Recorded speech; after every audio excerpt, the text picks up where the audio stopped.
बच्चों को रीडिंग करना कैसे सिखाएं, बच्चों को इंग्लिश रीडिंग करना कैसे सिखाएं। How to teach English reading to kids. ये एक ऐसा सवाल है जिससे काफ़ी सारे पेरेंट्स परेशान रहते हैं, स्पेशली जिनके बच्चे सीनियर केजी या फर्स्ट स्टैंडर्ड में होते हैं या फिर जूनियर केजी में होते हैं, जिन्होंने अभी पढ़ाई करना स्टार्ट किया होता है। तो पेरेंट्स ऐसा सोचते हैं कि हमारे बच्चे सही तरीके से रीड कर पाएंगे कि नहीं। कई सारे पेरेंट्स मुझसे भी पूछते हैं कि मैम हमारा बच्चा रीडिंग नहीं कर पा रहा है, 4 इयर्स का है, 5 इयर्स का है या 6 या 7 इयर्स का है, तो वो आगे कैसा कर पाएगा, वो रीडिंग कर पाएगा कि नहीं, वो इंग्लिश मीडियम में एडजस्ट हो पाएगा कि नहीं, सही तरीके से पढ़ पाएगा कि नहीं। तो इस सवाल का जवाब यही होता है मेरा कि अगर आप step by step process follow करते हैं तो आपका बच्चा सही तरीके से रीडिंग जरूर कर पाएगा। तो आपके लिए भी मेरा यही जवाब है कि आप मेरे साथ इस वीडियो में एंड तक बने रहिए। यहाँ मैं आप लोगों को स्टेप बाय स्टेप बताने वाली हूँ कि किस तरह से हमें बच्चों को रीडिंग करना सिखाना है। इस वीडियो को लास्ट तक देखिएगा क्योंकि इस वीडियो के एंड तक में आपके बच्चे बड़े सेंटेंसेस एंड पैराग्राफ रीड करना सीख जाएंगे। इस वीडियो के एंड होते होते ही आपके बच्चे रीडिंग करने लगेंगे। मैं आपको स्टेप बाय स्टेप बताने वाली हूँ कि किस तरह से बच्चों को रीडिंग करना सिखाया जा सके ताकि बच्चे क्विकली एंड ईजिली रीडिंग करना सीख सके। यहाँ हम इंग्लिश लैंग्वेज की बात कर रहे हैं, हम बच्चों को इंग्लिश रीड करना कैसे सिखाएं। तो इंग्लिश लैंग्वेज जो है वो दुनिया की मोस्ट कॉम्प्लेक्स लैंग्वेज है जिसे रीड करना रियली में डिफ़िकल्ट होता है। बच्चों के लिए तो होता ही है, बड़ों के लिए भी ये डिफ़िकल्ट होता है कि किस तरह से इसे रीड किया जाए, क्योंकि अलग अलग लेटर जो है वो अलग अलग जगह पर अलग अलग साउंड करते हैं। इस कारण से इंग्लिश को रीड करना काफ़ी डिफ़िकल्ट हो जाता है। तो step by step formula follow करना पड़ता है हमें जब हम बच्चों को रीडिंग करना सिखा रहे हैं या फिर कोई भी पर्सन रीडिंग करना सीख रहा है। तो उसके लिए सबसे पहले ज़रूरी है कि बच्चों को हम फोनिक्स सिखाएं। फोनिक्स सिखाना क्यों ज़रूरी है? क्योंकि यूके एंड यूएस के अंदर भी, जहाँ की बेसिक लैंग्वेज इंग्लिश है, जहाँ की फर्स्ट लैंग्वेज इंग्लिश है, वहाँ पर भी बच्चों को इंग्लिश रीड करने में काफ़ी परेशानी होती है। इसीलिए फोनिक्स इंट्रोड्यूस किया गया और वहाँ सबसे पहले बच्चों को फोनिक्स ही सिखाया जाता है, उसके बाद ही बच्चों को वर्ड्स या फिर दूसरी चीज़ें सिखाई जाती हैं।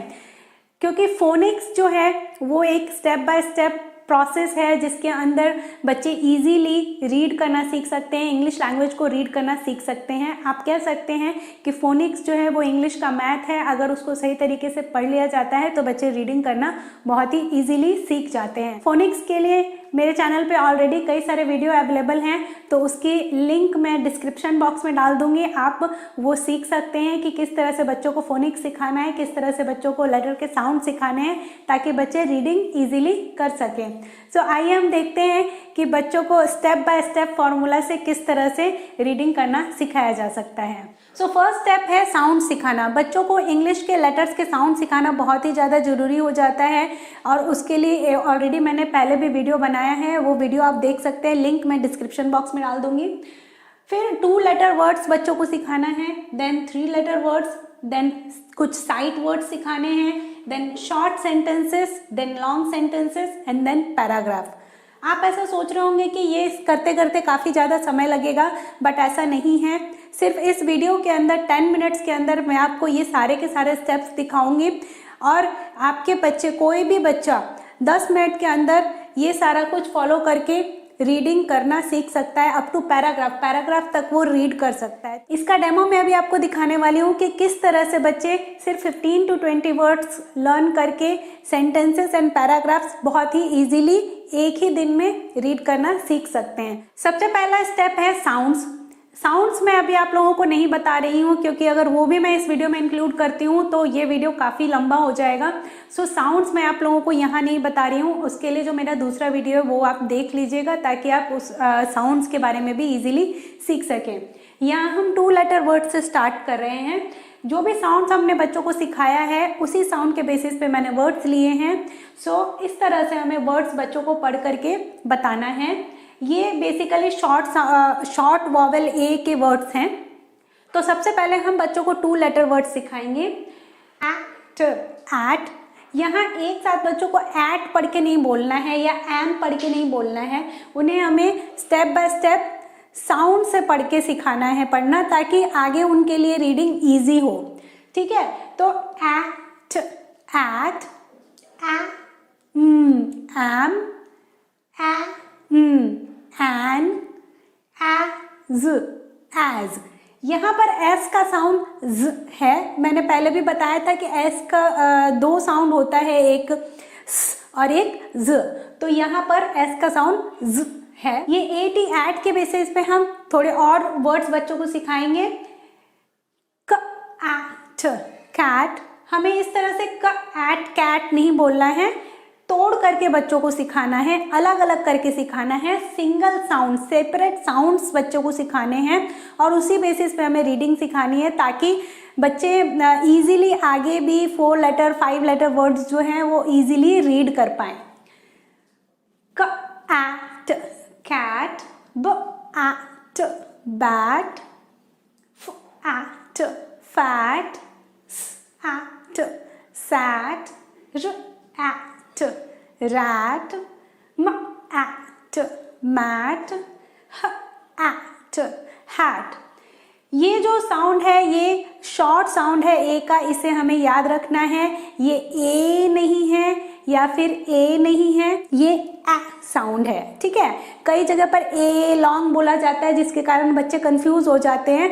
ये एक्चुअली में शॉर्ट साउंड है तो हमें इसे जल्दी बोलना है ए। ओके, तो ये हमने बच्चों को 2 लेटर वर्ड सिखाया, 3 लेटर वर्ड सिखाया। 2 और वर्ड है ऑन, इन। ये 2 वर्ड मैंने इसलिए लिए हैं क्योंकि अभी रीडिंग में बच्चों को इसकी जरूरत पड़ेगी, आगे जब हम सेंटेंसेस सीखेंगे तो जरूरत पड़ेगी। ऑन, इन। अब इसके बाद हम देखेंगे साइट वर्ड्स। कौन से साइट वर्ड्स की हमें यहाँ पर जरूरत पड़ेगी वो हम अभी देख लेते हैं। तो ये 4 साइट वर्ड ऐसे हैं जो बच्चों को इनिशियली रीडिंग में जरूरत पड़ती है। तो सबसे पहले हमें ये 4 साइट वर्ड्स बच्चों को सिखाने हैं। यहाँ पर जो लेटर ए है ये जब अकेला आता है, लेटर ए अपने आप में एक वर्ड है और इसका मतलब होता है एक या सिंगल, तो इसको हम अ पढ़ते हैं, अ, नॉट ए नहीं पढ़ा जाता है, इसे हम अ पढ़ते हैं। ये हमें बच्चों को इनिशियली ही बता देना है कि जो ए लेटर का साउंड ए होता है वो अलग होता है और जब हम लेटर ए को अलग से पढ़ रहे हैं, सिंगल देख रहे हैं किसी भी सेंटेंस में, उस समय हमें इसे अ पढ़ना है। फिर विथ, द, एंड। जब बच्चों ने एन सीखा है तो एंड सीखने में प्रॉब्लम नहीं होगी, पर विथ और द सीखने में उनको कई बार तकलीफ होती है। तो आप उनको ये वर्ड्स बार बार रिपीट करके, साइट वर्ड्स जो होते हैं वो बार बार रिपीट करके बच्चों को लर्न करवाना पड़ता है। तो आप बार बार रिपीट करके उनको बार बार दिखा करके लर्न करवा सकते हैं। और अगर चाहें तो आप स्पेलिंग से भी THE, द, इस तरह से भी आप लर्न करवा सकते हैं क्योंकि साइट वर्ड्स अल्टीमेटली इसी तरह से लर्न करवाने पड़ते हैं। अब हम आगे बढ़ते हैं सेंटेंसेस की तरफ। सो हमने जो बच्चों को 2 letter 3 letter words and sight word सिखाए हैं उसी से हम बच्चों को रीडिंग करना सिखाएंगे कि सेंटेंस किस तरह से रीड किए जाते हैं। सो सबसे पहले शॉर्ट सेंटेंसेस सिखाने हैं। A cat, a fat cat. Then long sentences, a fat cat sat on a mat, a fat cat and a rat sat on a mat, a fat cat sat on a mat with a rat and a hat। तो इस तरह से हम जब बच्चों को words और उसके साथ साथ में सेंटेंसेस सिखाते जाते हैं तो बच्चों में फ्लुएंसी डेवलप होती है। और जब वर्ड्स बार बार रिपीट होते हैं, सेम टू सेम वर्ड्स बार बार रिपीट होते हैं, तो डिफरेंट वेज में बच्चे उसे रीड करना सीखते हैं। जैसे पहले वर्ड्स में सीखा, उनको पहले साउंड से सीखा, उसके बाद सेंटेंसेस में सीखा, शॉर्ट सेंटेंसेस में सीखा और लॉन्ग सेंटेंसेस में सीखा। तो ये रिपीटेशन भी हो रहा है और बच्चों की फ्लुएंसी की प्रैक्टिस भी हो रही है।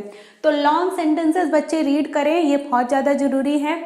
और ये आप देखें तो ये एक पैराग्राफ हो चुका है और इस तरह के पैराग्राफ भी बच्चे एक साथ में पढ़ पाते हैं जब हम उन्हें step by step process follow करवाते हैं और उस तरह से प्रैक्टिस करवाते हैं और रीडिंग करवाते हैं। तो आप इस तरह से सेंटेंसेस की प्रैक्टिस बच्चों को बार बार करवाइए, जिससे उनकी फ्लुएंसी डेवलप होगी। सो आई होप कि आपको ये वीडियो अच्छा लगा होगा और आपने सीखा होगा कि बच्चों को किस तरह से हम स्टेप बाय स्टेप रीडिंग करवा सकते हैं। सो अगर आपको ये वीडियो पसंद आया तो लाइक कीजिए और सब्सक्राइब कीजिए मेरे चैनल को, ताकि मैं आपके लिए और भी आगे अच्छे अच्छे वीडियोस लेकर आ सकूं। और अपने फ्रेंड्स एंड फैमिली के साथ भी शेयर कीजिए वीडियो, ताकि उन्हें भी आपकी तरह ये सीखने मिले कि किस तरह से बच्चों को स्टेप बाय स्टेप रीडिंग करना सिखाया जा सके।